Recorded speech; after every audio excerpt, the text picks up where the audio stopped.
it chapter by chapter, one bite at a time. So many adventures and mountains we can climb. Take it word for word, line by line, one bite at a time.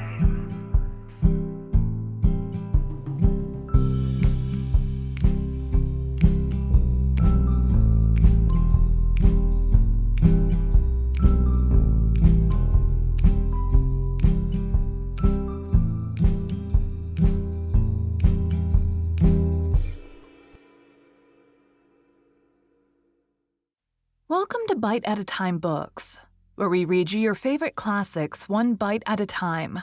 My name is Bree Carlisle, and I love to read, and wanted to share my passion with listeners like you. If you want to know what's coming next and vote on upcoming books, sign up for our newsletter at biteatatimebooks.com. You'll also find our new t-shirts in the shop. More to come with quotes from your favorite classic novels. Be sure to follow my show on your favorite podcast platform so you get all the new episodes. You can find most of our links in the show notes, but also our website, biteatatimebooks.com, includes all of the links for our show, including to our Patreon to support the show, and YouTube, where we have special behind the narration of the episodes. We're part of the Bite at a Time Books Productions Network. If you'd also like to hear what inspired your favorite classic author to write their novels, and what was going on in the world at the time, check out Bite at a Time Books Behind the Story podcast, wherever you listen to podcasts. Today we'll be continuing Rainbow Valley by Lucy Maud Montgomery. Chapter 9. Una Intervenes.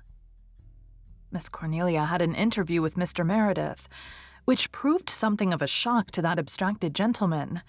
She pointed out to him, none too respectfully, his dereliction of duty in allowing a waif like Mary Vance to come into his family and associate with his children without knowing or learning anything about her. "I don't say there's much harm done, of course," she concluded. "This Mary creature isn't what you might call bad. When all is said and done, I've been questioning your children and the Blythes, and from what I can make out, there's nothing much to be said against the child except that she's slangy and doesn't use very refined language. But think what might have happened if she'd been like some of those home children we know of. You know yourself what that poor little creature the Jim Flaggs had taught and told the Flagg children." Mr. Meredith did know, and was helplessly shocked over his own carelessness in the matter. "But what is to be done, Mrs. Elliot?" he asked helplessly. "We can't turn the poor child out. She must be cared for." "Of course. We'd better write to the Hopetown authorities at once. Meanwhile, I suppose she might as well stay here for a few more days till we hear from them. But keep your eyes and ears open, Mr. Meredith." Susan would have died of horror on the spot if she had heard Miss Cornelia so admonishing a minister. But Miss Cornelia departed in a warm glow of satisfaction over duty done. And that night, Mr. Meredith asked Mary to come into his study with him. Mary obeyed, looking literally ghastly with fright, but she got the surprise of her poor battered little life. This man, of whom she had stood so terribly in awe, was the kindest, gentlest soul she had ever met. Before she knew what happened, Mary found herself pouring all her troubles into his ear, and receiving in return such sympathy and tender understanding as it had never occurred to her to imagine. Mary left the study with her face and eyes so softened that Una hardly knew her. "Your father's all right when he does wake up," she said with a sniff that just escaped being a sob. "It's a pity he doesn't wake up oftener. He said I wasn't to blame for Mrs. Wiley dying, but that I must try to think of her good points and not of her bad ones. I don't know what good points she had, unless it was keeping her house clean and making first-class butter. I know I most wore my arms out scrubbing her old kitchen floors with the knots in it, but anything your father says goes with me after this." Mary proved a rather dull companion in the following days, however. She confided to Una that the more she thought of going back to the asylum, the more she hated it. Una racked her small brains for some way of averting it, but it was Nan Blythe who came to the rescue with a somewhat startling suggestion. Mrs. Elliot might take Mary herself. She has a great big house, and Mr. Elliot is always wanting her to have help. It would be just a splendid place for Mary, only she'd have to behave herself. Oh, Nan, do you think Mrs. Elliot would take her? It wouldn't do any harm if you asked her, said Nan. At first, Una did not think she could. She was so shy that to ask a favor of anybody was agony to her, and she was very much in awe of the bustling, energetic Mrs. Elliot. She liked her very much, and always enjoyed a visit to her house, but to go and ask her to adopt Mary Vance seemed such a height of presumption that Una's timid spirit quailed. When the Hopetown authorities wrote to Mr. Meredith to send Mary to them without delay, Mary cried herself to sleep in the manse attic that night, and Una found a desperate courage. The next evening, she slipped away from the manse to the Harbor Road. Far down in Rainbow Valley, she heard joyous laughter, but her way lay not there. She was terribly pale and terribly in earnest, so much so that she took no notice of the people she met. And old Mrs. Stanley Flagg was quite huffed and said Una Meredith would be absent-minded as her father when she grew up. Miss Cornelia lived halfway between the Glen and Four Winds Point, in a house whose original glaring green hue had mellowed down to an agreeable greenish-gray. Marshall Elliott had planted trees about it and set out a rose garden and a spruce hedge. It was quite a different place from what it had been in years agone. The manse children and the Ingleside children liked to go there. It was a beautiful walk down the Old Harbor Road, and there was always a well-filled cookie jar at the end. The misty sea was lapping softly far down on the sands. 3 big boats were skimming down the harbor like great white seabirds. A schooner was coming up the channel. The world of Four Winds was steeped in glowing color, and subtle music, and strange glamour, and everybody should have been happy in it. But when Una turned in at Miss Cornelia's gate, her very legs had almost refused to carry her. Miss Cornelia was alone on the veranda. Una had hoped Mr. Elliot would be there. He was so big and hearty and twinkly that there would be encouragement in his presence. She sat on the little stool Miss Cornelia brought out and tried to eat the donut Miss Cornelia gave her. It stuck in her throat, but she swallowed it desperately, lest Miss Cornelia be offended. She could not talk. She was still pale, and her big, dark blue eyes looked so piteous that Miss Cornelia concluded the child was in some trouble. "What's on your mind, dearie?" she asked. "There's something that's plain to be seen." Una swallowed the last twist of donut with a desperate gulp. "Mrs. Elliot, won't you take Mary Vance?" she said beseechingly. Miss Cornelia stared blankly. "Me? Take Mary Vance? Do you mean keep her?" "Yes, keep her. Adopt her," said Una eagerly, gaining courage now that the ice was broken. "Oh, Mrs. Elliot, please do. She doesn't want to go back to the asylum. She cries every night about it. She's so afraid of being sent to another hard place. And she is so smart. There isn't anything she can't do. I know you wouldn't be sorry if you took her." "I never thought of such a thing," said Miss Cornelia rather helplessly. "Won't you think of it?" implored Una. "But, dearie, I don't want help. I'm quite able to do all the work here. And I never thought I'd like to have a home girl if I did need help." The light went out of Una's eyes. Her lips trembled. She sat down on her stool again, a pathetic little figure of disappointment, and began to cry. "Don't, dearie, don't," exclaimed Miss Cornelia in distress. She could never bear to hurt a child. "I don't say I won't take her, but the idea is so new it has just kerflummoxed me. I must think it over." "Mary is so smart," said Una again. So I've heard. I've heard she swears too. Is that true?" "I've never heard her swear exactly," faltered Una uncomfortably.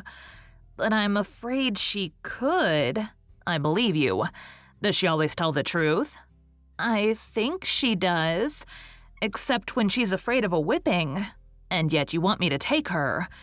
"Someone has to take her," sobbed Una. "Someone has to look after her, Mrs. Elliot." "That's true. Perhaps it is my duty to do it," said Miss Cornelia with a sigh. Well, I'll have to talk it over with Mr. Elliot, so don't say anything about it just yet. Take another donut, dearie. Una took it and ate it with a better appetite. I'm very fond of donuts, she confessed. Aunt Martha never makes any. But Miss Susan at Ingleside does, and sometimes she lets us have a plateful in Rainbow Valley. Do you know what I do when I'm hungry for donuts and can't get any, Mrs. Elliot? No, dearie. What? I get out my mother's old cookbook and read the donut recipe, and the other recipes. They sound so nice.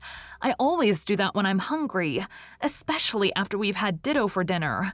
Then I read the fried things and the roast goose recipes. Mother could make all those nice things.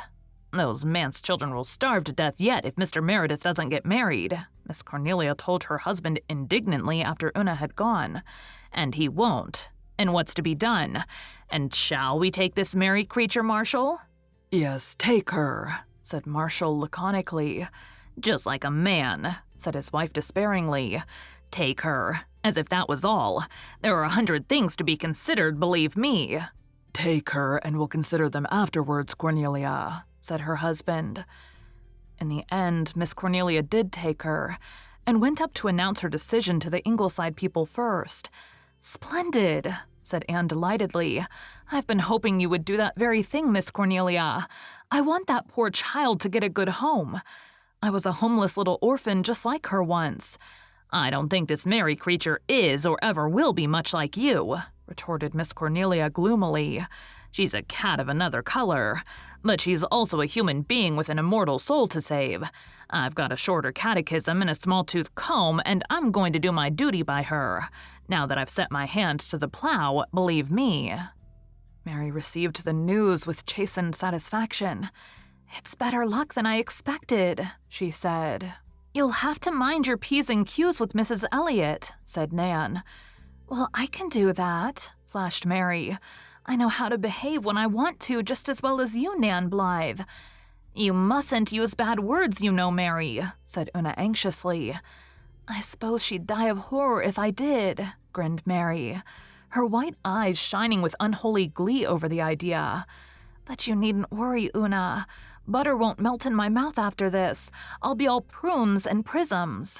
Nor tell lies, added Faith. Not even to get off from a whipping? Pleaded Mary.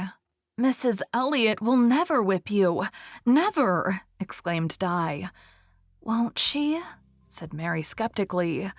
If I ever find myself in a place where I ain't licked, I'll think it's heaven all right. No fear of me telling lies then. I ain't fond of telling 'em. I'd rather not if it comes to that. The day before Mary's departure from the manse, they had a picnic in her honor in Rainbow Valley. And that evening, all the manse children gave her something from their scanty store of treasured things for a keepsake. Carl gave her his Noah's Ark, and Jerry his second-best Jew's harp. Faith gave her a little hairbrush with a mirror in the back of it, which Mary had always considered very wonderful. Una hesitated between an old beaded purse and a gay picture of Daniel in the lion's den, and finally offered Mary her choice. Mary really hankered after the beaded purse, but she knew Una loved it, so she said, "Give me Daniel. I'd rusher have it 'cause I'm partial to lions. Only I wish they'd et Daniel up. It would have been more exciting." At bedtime, Mary coaxed Una to sleep with her. "It's for the last time," she said, "and it's raining tonight, and I hate sleeping up there alone when it's raining on account of that graveyard. I don't mind it on fine nights, but a night like this I can't see anything but the rain pouring down on them old white stones. And the wind round the window sounds as if them dead people were trying to get in and crying 'cause they couldn't." "I like rainy nights," said Una, when they were cuddled down together in the little attic room. "And so do the Blythe girls." "I don't mind 'em when I'm not handy to graveyards," said Mary. "If I was alone here, I'd cry my eyes out and I'd be so lonesome. I feel awful bad to be leaving you all. Mrs. Elliot will let you come up and play in Rainbow Valley quite often, I'm sure," said Una. "And you will be a good girl, won't you, Mary?" "Oh, I'll try," sighed Mary.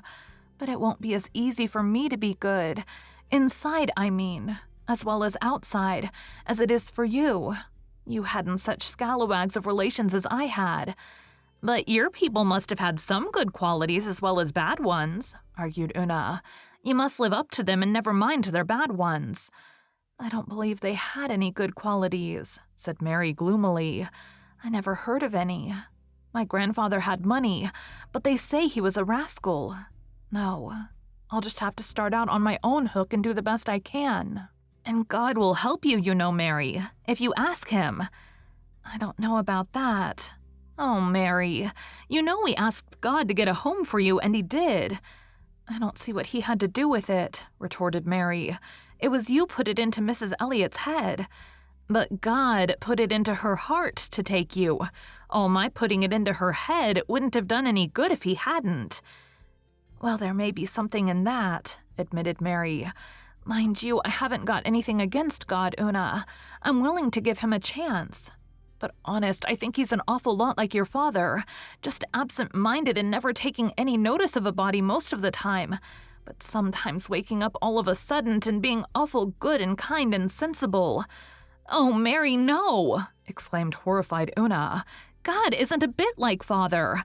I mean, he's 1,000 times better and kinder.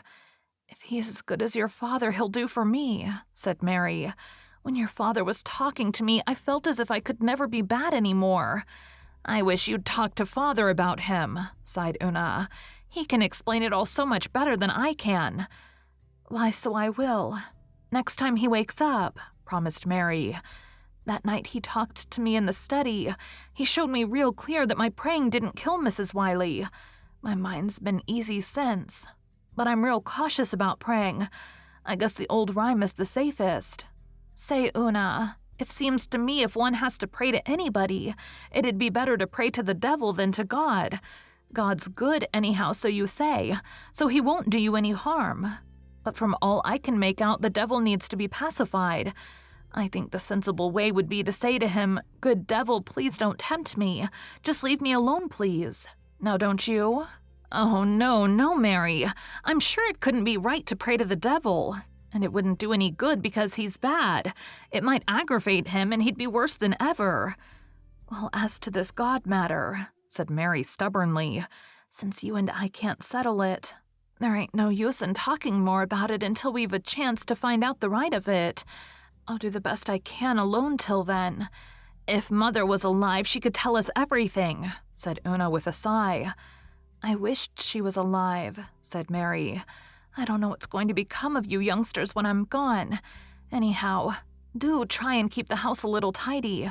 The way people talks about it is scandalous, and the first thing you know, your father will be getting married again, and then your noses will be out of joint. Una was startled.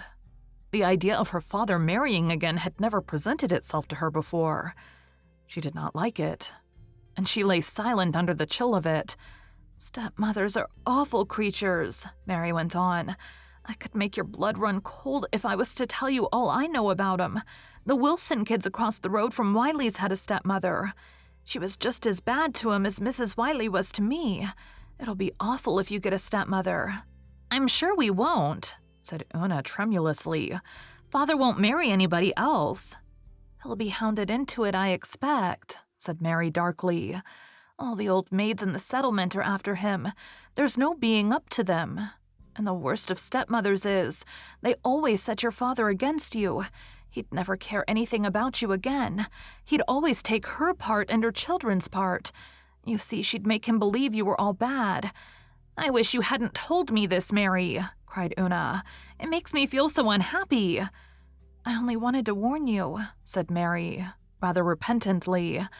Of course, your father's so absent-minded he mightn't happen to think of getting married again, but it's better to be prepared. Long after Mary slept serenely, little Una lay awake, her eyes smarting with tears. Oh, how dreadful it would be if her father should marry somebody who would make him hate her, and Jerry, and Faith, and Carl. She couldn't bear it. She couldn't. Mary had not instilled any poison of the kind Miss Cornelia had feared into the manse children's minds. Yet she had certainly contrived to do a little mischief with the best of intentions. But she slept dreamlessly, while Una lay awake and the rain fell and the wind wailed around the old gray manse. and the Reverend John Meredith forgot to go to bed at all because he was absorbed in reading a life of St. Augustine. It was gray dawn when he finished it and went upstairs, wrestling with the problems of 2,000 years ago. The door of the girls' room was open, and he saw Faith lying asleep, rosy and beautiful. He wondered where Una was. Perhaps she had gone over to stay all night with the Blythe girls. She did this occasionally, deeming it a great treat. John Meredith sighed. He felt that Una's whereabouts ought not to be a mystery to him. Cecilia would have looked after her better than that. If only Cecilia were still with him. How pretty and gay she had been. How the old manse up at Maywater had echoed to her songs. And she had gone away so suddenly, taking her laughter and music and leaving silence so suddenly that he had never quite got over his feeling of amazement. How could she, the beautiful and vivid, have died? The idea of a second marriage had never presented itself seriously to John Meredith. He had loved his wife so deeply that he believed he could never care for any woman again. He had a vague idea that before very long, Faith would be old enough to take her mother's place. Until then, he must do the best he could alone. He sighed and went to his room, where the bed was still unmade. Aunt Martha had forgotten it, and Mary had not dared to make it because Aunt Martha had forbidden her to meddle with anything in the minister's room. But Mr. Meredith did not notice that it was unmade. His last thoughts were of St. Augustine. Thank you for joining Bite at a Time Books today, while we read a bite of one of your favorite classics. Again, my name is Bree Carlisle, and I hope you come back tomorrow for the next bite of Rainbow Valley. Don't forget to sign up for our newsletter at biteatatimebooks.com and check out the shop.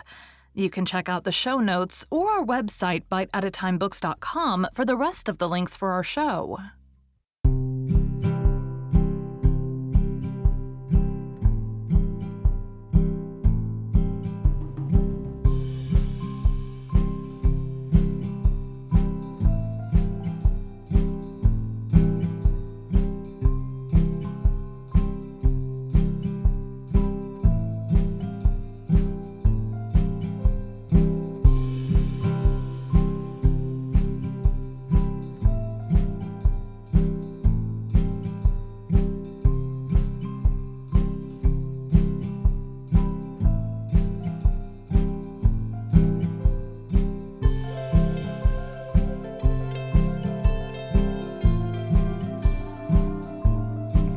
Take a look in the book and let's see what we can find. Taking chapter by chapter, one bite at a time. So many adventures and mountains we can climb. Take it word for word, line by line, one bite at a time.